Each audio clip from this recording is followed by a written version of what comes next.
I was 8 years old, and it was 1989, and it was a year of clarity.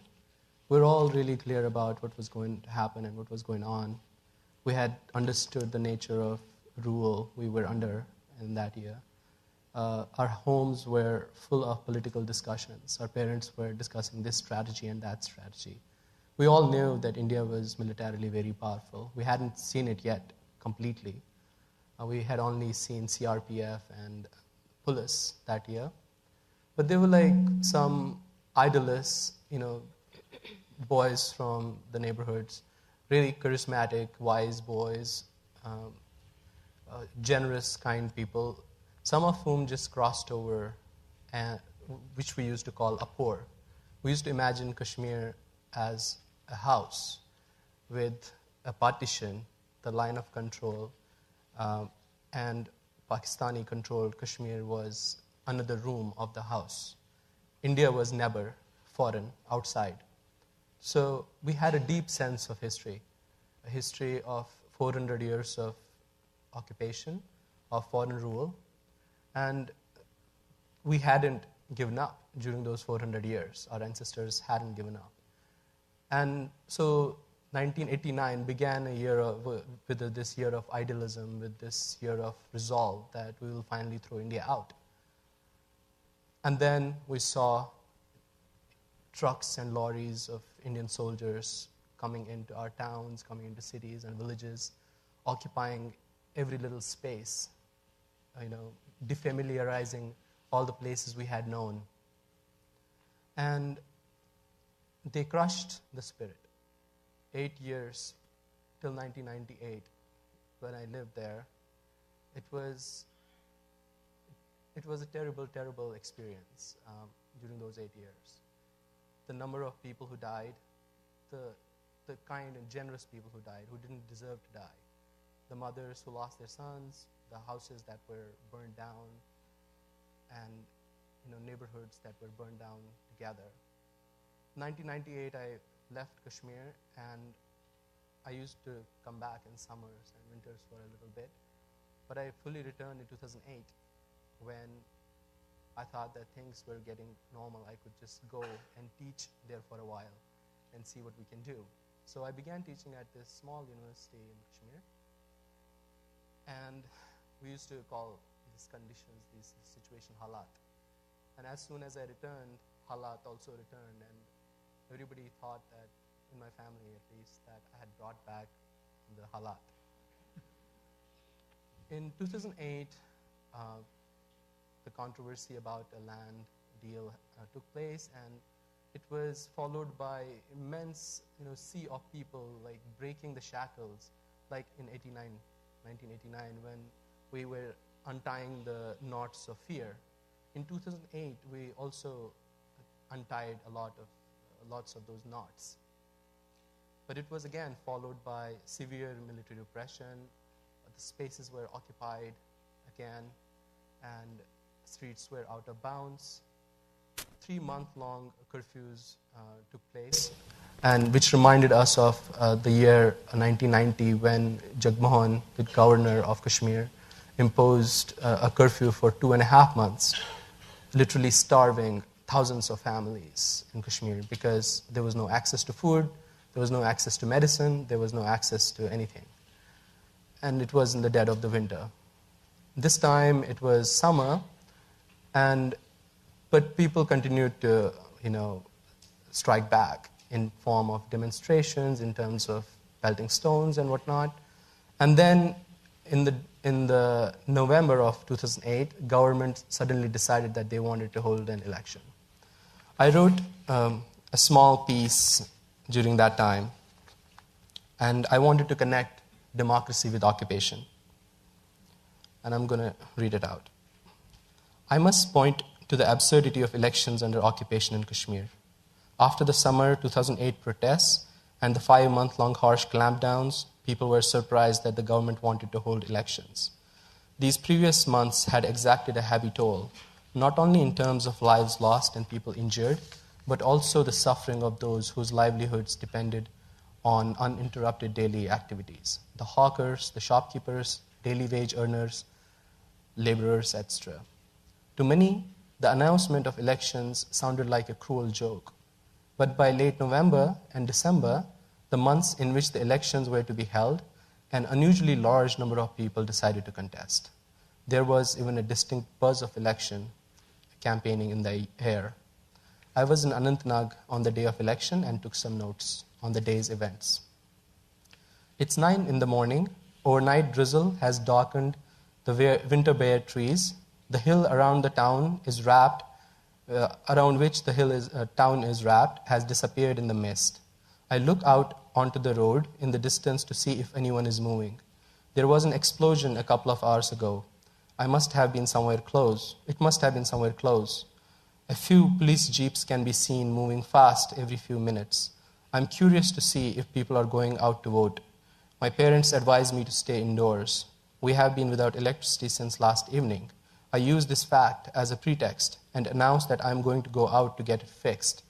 I see large boot prints in our mud-spattered kucha.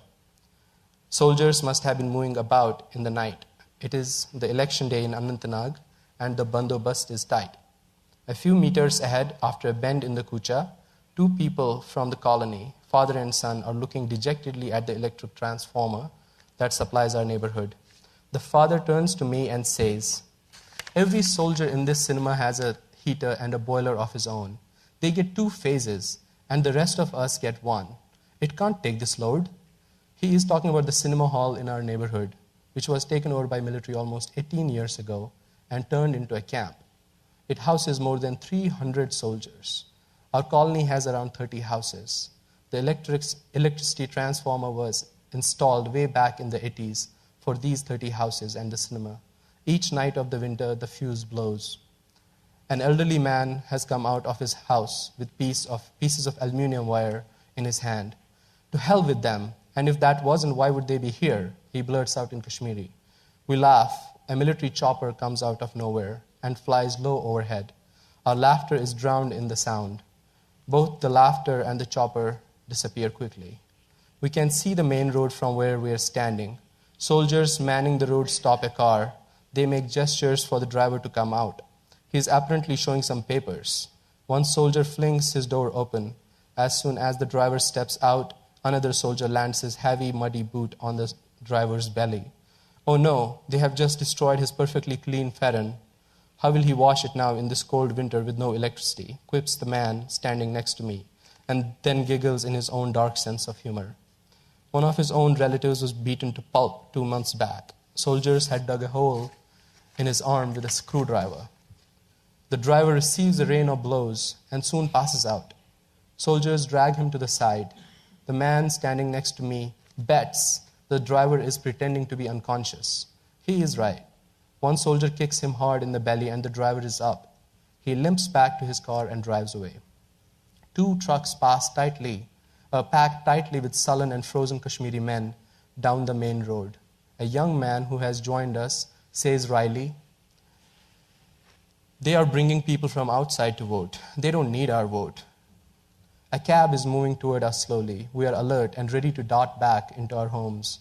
It's a Kashmiri driver, therefore safe. He stops near us. A thin vein of blood is issuing from the corner of his mouth. "These hers," Kashmiri expletive, "pulled me out of my home in the night and asked me to ferry troops to Kadipora. They gave me a paper telling me no one would ask me questions on my way back. But at every checkpoint, they stop me and hit me, even after I show them this darned paper. Hathas, they have no sympathy, no humanity," the elder man says, trying to console him. Then I returned home to write. For the last 2 months, elections have been taking place. Kashmir's assembly elections are happening in 6 phases. Anantnag is the 5th one. Srinagar will be the last. Today, like in all other phases, the rest of Kashmir is under curfew.